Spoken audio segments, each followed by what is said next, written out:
Good morning बच्चों। इतिहास की क्लास में आप सभी का बहुत बहुत स्वागत है। बच्चों, आज हम फिर छठे अध्याय 3 वर्ग का 5वां वीडियो देखेंगे। बच्चों, अब तक आपने 3 वर्ग से भली भांति परिचय प्राप्त कर लिया है। पिछली कक्षा में आपने कृषक वर्ग के विषय में जाना था और नई कृषि प्रौद्योगिकी के विषय में मैंने आपको बताया था। आज की इस क्लास में मैं आपसे चौथे वर्ग की बात करूंगी। ये चौथा वर्ग जिसमें यूरोप में नए नए नगरों का विकास हुआ, उन्हें ही चौथा वर्ग कहा गया। तो आइए हम जानते हैं उसके विषय में। बच्चों, आज का हमारा पहला टॉपिक रहेगा चौथा वर्ग, नए नगर और नगरवासी। आपने देखा कि जब कृषक वर्ग का विकास होने लगा, कृषि के क्षेत्र में नई प्रौद्योगिकी आई, तो धीरे धीरे कृषि भूमि में विस्तार के साथ ही इससे संबंधित 3 क्षेत्र थे, जैसे जनसंख्या, व्यापार और नगर।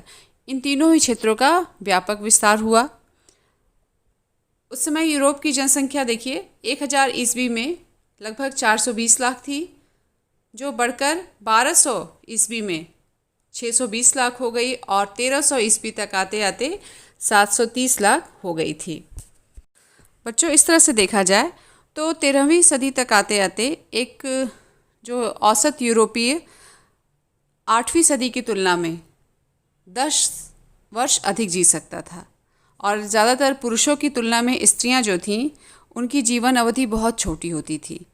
ऐसा क्यों था? ऐसा इसलिए था बच्चों, क्योंकि जो पुरुष थे वो स्त्रियों से बेहतर भोजन ग्रहण किया करते थे या उन्हें बेहतर भोजन मिलता था।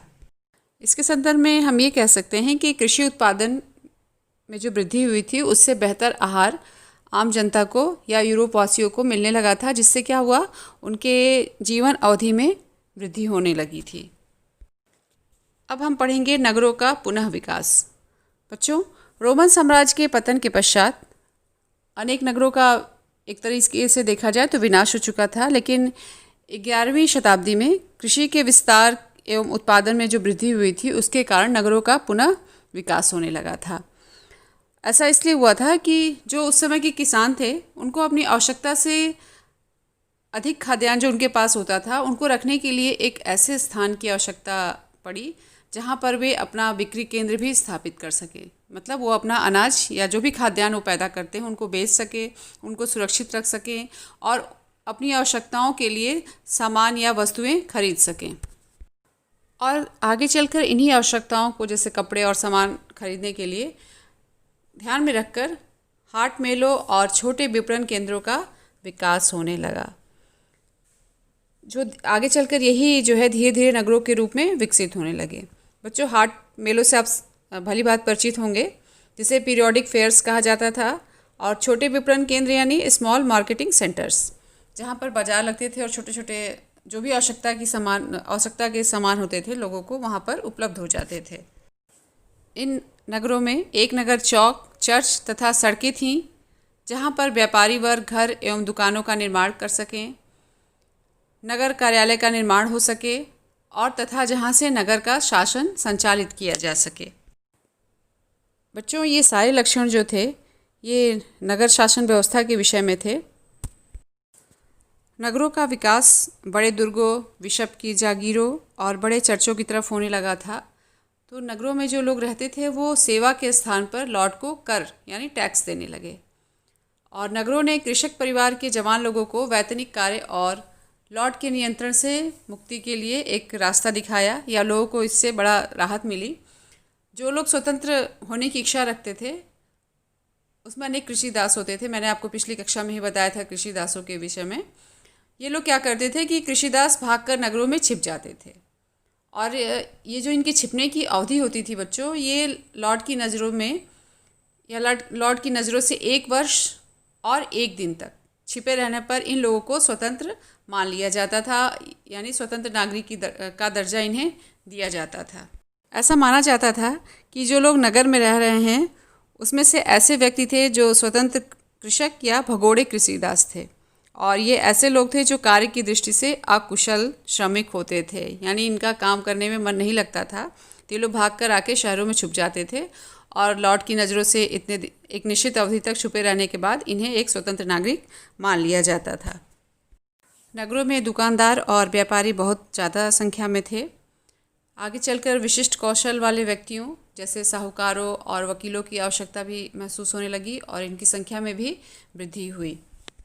जिन नगरों की संख्या 30,000 हो जाती थी उन्हें बड़े नगरों की श्रेणी में रखा जाता था और इन्हीं नगर के लोगों को समाज का चौथा वर्ग भी बना लिया गया था। तो बच्चों, आपको समझ में आ गया होगा कि चौथा वर्ग यानी जो नगर में रहने वाले लोग थे उन्हें उस समय चौथा वर्ग के नाम से जाना गया था। आइए अब हम पढ़ते हैं श्रेणी। श्रेणी क्या है? देखिए, उस समय आर्थिक संस्था का आधार श्रेणी, जिसे गिल्ड कहा गया था। उसमें प्रत्येक शिल्प तथा उद्योग एक श्रेणी के रूप में संगठित था। श्रेणी ऐसी संस्था थी जो उत्पाद की गुणवत्ता, उसके मूल्य और बिक्री पर नियंत्रण रखती थी। श्रेणी में व्यापारी और शिल्पकार थे और ये लोग अलग अलग श्रेणियों में संगठित थे। उस समय श्रेणी सभागार प्रत्येक नगर का एक आवश्यक अंग माना जाता था और ये ज़्यादातर अनुष्ठानिक समारोहों के लिए होता था, जहाँ पर श्रेणी के प्रधान औपचारिक रूप से मिलते थे। इसके अलावा जो नगर थे बच्चों, वहाँ पर पहरेदार लगे होते थे और ये पहरेदार नगर के चारों ओर गश्त लगाकर शांति स्थापित किया करते थे। अब हम नए नगरों में वाणिज्य और व्यापार के विषय में बात करेंगे। 11वीं शताब्दी के शुरुआत में नगरों के पश्चिम एशिया के साथ नए व्यापारिक मार्ग विकसित हो चुके थे और इन नगरों में स्कैंडिनेविया के व्यापारी, एक देश है, वहाँ के व्यापारी वस्त्र के बदले में फर और शिकारी बाज लेने के लिए उत्तरी सागर से दक्षिण की समुद्री यात्रा किया करते थे। उस समय अंग्रेज व्यापारी भी थे जो रांगा बेचने के लिए आते थे। 12वीं सदी तक फ्रांस में वाणिज्य और शिल्प विकसित होने लगा था। पहले जो दस्तकार थे उन्हें एक मैनर से दूसरे मैनर में जाना पड़ता था, लेकिन अब दस्तकारों को एक स्थान पर बसना अधिक आसान लगने लगा, जहां ये वस्तुओं का उत्पादन कर सकते थे और अपनी आजीविका के लिए उनका व्यापार भी कर सकते थे।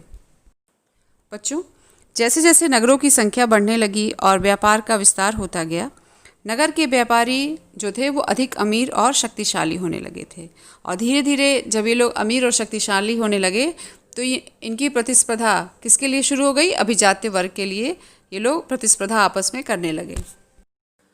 आइए अब हम कैथेड्रल एक नए नगर के रूप में जानें। कैथेड्रल क्या होते थे बच्चों? कैथेड्रल क्या होते थे कि यूरोप में जो विशाल चर्च बने थे उन्हें कैथेड्रल कहा गया था। देखिए, ये पत्थर के बने होते थे और उन्हें पूरा करने में अनेक वर्ष लगते थे।